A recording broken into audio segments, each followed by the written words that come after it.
The West Indies and England have staged some stirring cricket matches over the years. One of the best I ever saw was in 1969 at Headingley, a tremendous game of cricket where it looked for all the world as though the West Indies were going to win on the last afternoon. England 223, top score John Edridge 79, D'Oliveira made 48 and not 44. That was a very handy partnership when you look at the rest of the innings, with David Brown the only other double-figure score. West Indies 161. Nothing very impressive about the batting figures there. Van Bernholder finished up with equal top score alongside Basil Butcher. 161 all out. A great effort from the England bowlers. 240 for England in their second innings. A very even-looking scorecard all the way down the list. Once you get past Geoffrey Boycott's duck right up the very top, everyone got a few. It was a good team effort. The West Indians fought hard. Gary Sobers, tremendous bowling performance there. 40 overs, 18 maidens, 5 for 42. We join play now where Ray Illingworth, I thought at the time, had played just about his last card.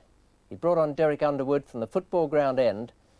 Underwood was bowling to Stephen Camacho, and Camacho at that stage had made a very good looking 71.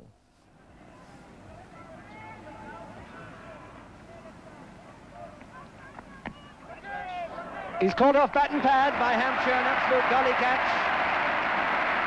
And Underwood has done it again in the first over of a spell. Ray Illingworth and England will rejoice to see him get that wicket. Yes, well, it was on the cards, Peter, the way Derek was bowling. The ball moving into the batsman. And a very, very vital wicket there for England, with these two very much on top, and the West Indies. A very good innings for the West Indies by Steve Camacho.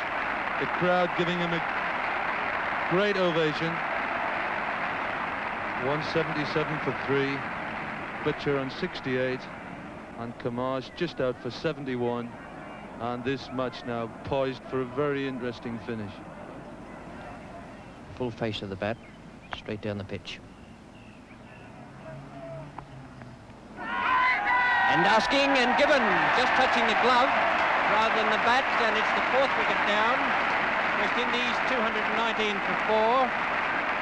Caught not. Bowl Underwood, the second delivery that Underwood has turned appreciably in the last 20 minutes. And Butcher out for 91. And that makes things interesting, Dennis. Yes, it certainly does. I must say it was a very, very good ball from Derek Underwood. He flighted it. He got Basil Butcher out there a little soon, and the ball turned, deflected off the glove. 84 then needed for victory. And here comes the West Indies captain, Gary Sobers. Oh, bowled him! Played on, in fact. Sobers looking most disconsolate, and Knight has him again. And that is the wicket England so desperately needed. 224 for 5. A very casual, loose-looking stroke, the inside edge, and onto the stumps. We can see it again now. Barry Knight, Sobers the batsman. Inside edge. His back foot still on the crease. Not setting completely attacking field for Finlay. Only 79 runs needed by the West Indians for victory. A lot depends on their temperament, whether or not they panic.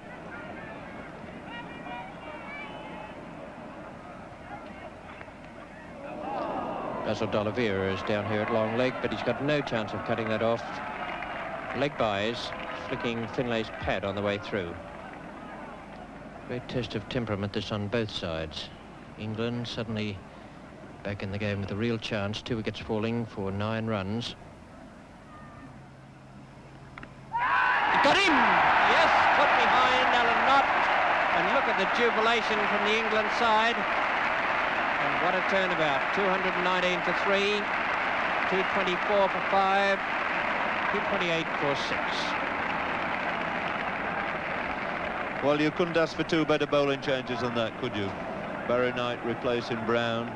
getting the wicket of Sobers. Illingworth coming on for Underwood, and with the last ball of his over, getting this most vital wicket of Clive Lloyd there, caught behind by Alan Knott, trying to force the ball away off his back foot. I think without a doubt now, West Indies are back on the defensive. It's almost a case for Underwood slowing down his pace a little bit, giving the ball a bit more air, looking for this little bit of extra turn. I don't think he's going to be hit into the outfield by John Shepherd. And it's the 7th wicket down. Shepherd looking most surprised.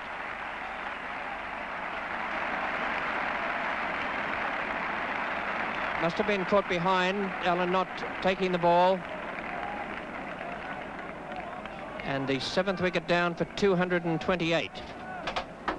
And the West Indies